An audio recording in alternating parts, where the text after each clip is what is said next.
Il y en a qui sont en train de gagner beaucoup d'argent sur notre dos avec cette histoire d'inflation. En tout cas, c'est ce que me disait Luc il y a quelques heures au téléphone. Mais il faut mieux que je vous raconte toute l'histoire.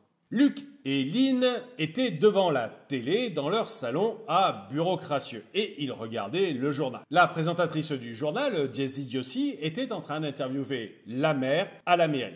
Et la mère disait que non, les prix n'allaient pas augmenter, qu'il n'y avait pas de raison pour que ça augmente. Bref, Élise et moi, comme d'habitude, faisaient tout son speech sur le fait que l'inflation était contenue et qu'elle allait bientôt s'arrêter. À ce moment-là, Daisy lui a fait remarquer que tous les patrons de supermarchés et à peu près tous les industriels disaient que les prix allaient encore très fortement augmenter le mois suivant. Et c'est à ce moment-là que Élise a vu quelque chose au fond de la pièce. D'ailleurs, elle l'a indiqué. « Oh, regardez là-bas !» Tout le monde s'est retourné et puis, personne n'a rien vu. Mais Élise, elle avait dû voir quelque chose parce que quand on est revenu vers elle, tout d'un coup, elle avait disparu. Elle était partie aussi vite qu'un P sur une toile cirée. Bref, impossible de pouvoir retrouver Élise et moi pour pouvoir finir l'interview. Chez elle, Lynn était assez inquiète. En fait, ces histoires d'inflation, ça l'inquiète beaucoup parce qu'elle voit de moins en moins comment elle va pouvoir tenir son budget. Luc, lui, était sur autre chose. En fait, il voyait bien que sa femme avait quelque chose de changé, mais impossible de mettre le doigt sur ce qui avait changé chez elle. Au bout d'un moment, il a même osé lui poser la question et elle a été un peu agacée en lui disant « Mais j'ai juste changé de couleur de cheveux, je suis blonde maintenant !» Bref, autant vous dire que la nuit n'a pas été très romantique pour Luc. Le lendemain matin, Lynn et Luc sont allés faire leurs courses dans les supermarchés. Et ils ont bien vu que les prix avaient encore une fois augmenté. Bref, Luc, lui, ce qu'il aime bien, c'est des produits de marque. Et notamment sa bière Pintoche, dont il remplissait son caddie de tous ces produits de marque. Mais voilà, l'augmentation sur les produits de marque était vraiment très importante. Et à un moment, Lynn lui a dit qu'il fallait arrêter d'acheter ces produits, d'arrêter d'acheter cette bière. Alors là, autant vous dire que Luc s'est carrément énervé. Non, il continuera à acheter sa bière, parce que elle, au moins, c'est une vraie blonde. Bref, les tables ont continué à faire leurs courses, mais la tension commençait à être très vive entre Lynn et Luc. Au point même que Luc a décidé d'arrondir les angles en achetant des produits premier prix ou des produits de la marque distributeur. Après tout, il demandait qu'une seule chose, c'est qu'au moins, pour la bière Pintoche, il puisse garder cette marque et Lynn a accepté. Ils ont donc continué leur course, mais même en passant uniquement par les marques distributeurs, les prix avaient un petit peu augmenté. Pendant ce temps, leur fille, Testable, était, elle, un petit peu préoccupée par cette augmentation des prix et par les conséquences que ça aurait sur l'ensemble de la ville de Bureaucratieux. Elle a donc décidé d'aller vérifier que les prix augmentaient bien tous et partout de la même façon, parce qu'elle s'est demandé si quelqu'un n'était pas en train de profiter de tout ça. Bref, elle a commencé à aller dans les différents supermarchés et à relever les prix. Combien coûte tel paquet de nouilles à tel endroit et à tel autre endroit? Et puis surtout de combien il augmente. Est-ce qu'il augmente de la même façon partout? C'était un véritable travail minutieux, un des genres de travaux qu'aime bien Tess. En faisant ces comparaisons, elle est tombée sur un élève de sa classe un petit peu bandit, Ben. Ben Malaki, ça a beau être le mauvais garçon de l'école, Tess l'aime bien. Donc elle s'est arrêtée pour papoter avec lui. Et tout de suite, il lui a demandé ce qu'elle était en train de faire. Elle lui a expliqué qu'elle regardait tous les prix parce qu'elle voulait faire un comparatif, parce qu'aujourd'hui, la vie était devenue très chère. Et Ben lui a dit qu'effectivement, ça devenait de plus en plus compliqué. Avant, on rentrait dans un magasin avec 20 € et on ressortait avec plein de trucs. Et maintenant, c'est presque impossible. Il y a beaucoup trop de caméras de surveillance.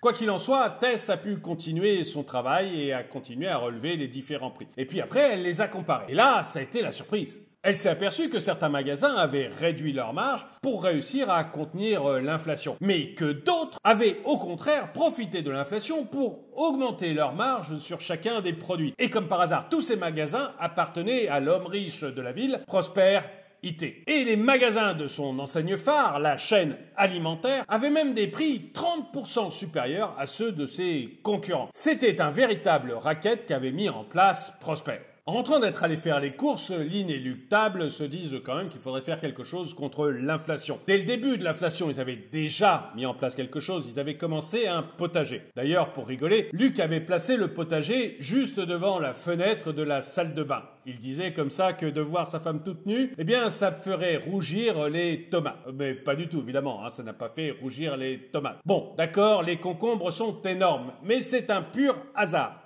Quoi qu'il en soit, Lynn et Luc décident qu'il serait peut-être temps d'acheter aussi 2 ou 3 poules, histoire d'avoir tous les jours des œufs frais à pas cher. Ils vont donc acheter des poules. Pendant ce temps-là, Tess, elle, commence à s'agacer de voir les différences de prix entre les différents magasins. Et surtout, elle est très remontée contre les magasins de Prosper IT. Elle décide de se mettre pile devant l'entrée d'un des magasins de la chaîne alimentaire. Et elle se met à dire à toutes les personnes qui veulent rentrer que le magasin est 30% plus cher que ses voisins. Elle fait même des tracts pour pouvoir les distribuer. Alors, au bout d'un moment, un vigile vient taper sur son épaule et l'oblige à partir. Mais ça serait mal connaître Tess de croire qu'elle s'arrête comme ça. Tess, à partir de ce moment-là, décide d'échanger sur les réseaux sociaux et de mettre des preuves du fait que les magasins gérés par Prosper IT sont beaucoup plus chers que les autres. Et forcément, assez rapidement, eh bien, cette information circule et tout le monde ne parle plus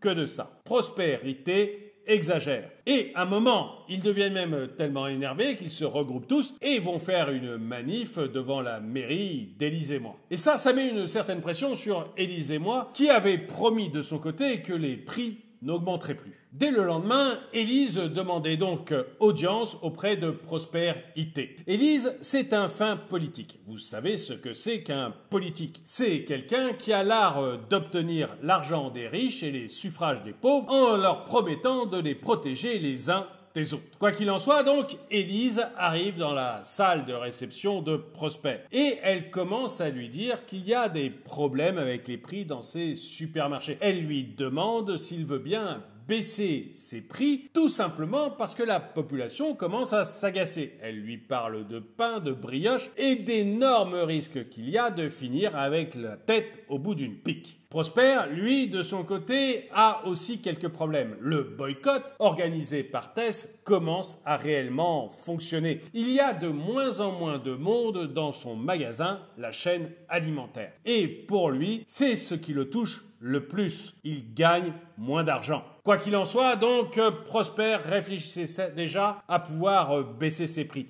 Et il se dit que c'est peut-être le moment de le faire. Mais il faut le faire avec panache. Le lendemain, tout le monde le voit, lui et Élise et moi, devant les caméras de télévision et devant des idioties qui présentent ce couple industrie-entreprise politique. Des idioties dit que suite à un accord historique et un effort incroyable à la fois des distributeurs et du monde politique, on a enfin réussi à juguler l'inflation. Les prix n'augmenteront pas autant que prévu et l'un comme l'autre se félicite des résultats. D'un côté, Élise et moi va pouvoir tenir sa promesse d'une inflation qui n'augmente pas trop et de l'autre côté, Prospérité va pouvoir récupérer ses clients avec en plus une page de pub gratuite. Quelques jours plus tard, les tables ont été ravis de voir que les prix étaient enfin sous contrôle. Ils augmentaient encore un petit peu, mais rien à voir avec les augmentations précédentes. Tess était extrêmement fier d'avoir pu rendre service à sa communauté et d'avoir fait plier le distributeur Prospérité. Quant à Luc, lui, il était heureux de pouvoir enfin racheter tout ce qu'il voulait. D'ailleurs, il l'a dit immédiatement, il allait enfin pouvoir se payer ses blondes. À ce moment-là, Lynn a espéré qu'il s'agisse bien des bières. Quoi qu'il en soit, ils étaient aussi heureux d'avoir enfin appris à mieux gérer leur budget et appris également à faire un potager, à avoir acheté quelques poules pour avoir des œufs, enfin bref, à avoir acquis un petit peu d'autonomie. Et d'ailleurs, pour fêter tout ça, ils ont organisé un barbecue avec leurs voisins dans leur jardin. En mettant ses steaks sur le barbecue, Luc avait l'eau qui lui montait à la bouche. Et d'ailleurs, il s'est demandé à ce moment-là si les véganes avaient à peu près la même chose quand ils se mettaient à tondre le gazon. Et vous, qu'en pensez-vous? Pensez-vous que, effectivement, quelques distributeurs font des marges trop importantes? Pensez-vous que dans la vraie vie, on peut comme ça réussir à contraindre des distributeurs de garder des marges raisonnables? Dites-le moi dans les commentaires. Et le dicton du jour, l'inconvénient de l'inflation, c'est qu'il n'y a pas d'avantage. Merci d'avoir regardé cette vidéo, mettez-lui un pouce vers le haut, commentez-la, partagez-la. Merci à tous ceux qui soutiennent la chaîne et je vous dis à très bientôt.